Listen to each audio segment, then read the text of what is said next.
সকালে উঠে তুলসীতে স্নানাদি কার্য করে তুলসীতে জল দান করে জলগ্রহণ করবে।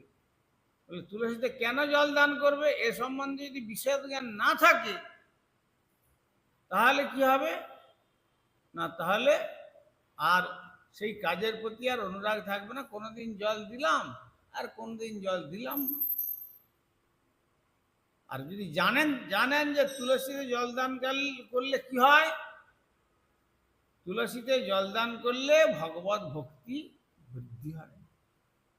তুলসী পত্রকে স্পর্শ করলে অনন্ত জীবনের পাপ বিনষ্ট হয়। আর তুলসী দেবীকে প্রদক্ষিণ করলে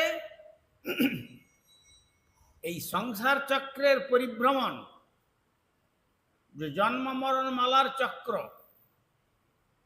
কভু রাজা কভু প্রজা কভু বিপ্র শূদ্র কভু দেব কভু দৈত্য কভু কীট ক্ষুদ্র, কভু স্বর্গে কভু মর্তে নরকে বা কভু, কভু দেব কভু দৈত্য কভু দাস প্রভু, এইরূপ ব্রহ্মাণ্ড ভ্রমিতে অনন্ত জীবগণ 84 লক্ষ জনিতে করে ভ্রমণ।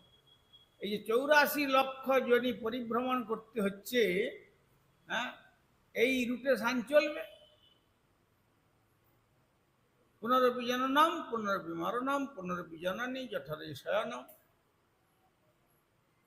যেটি গীতাতে ভগবান বলেছেন, জাতস্যই ধ্রুবং মৃত্যু ধ্রুবং জন্ম মৃতস্য চ তস্মাৎ অপরিহার্যার্থে নতং শচিতুম অর্হসি।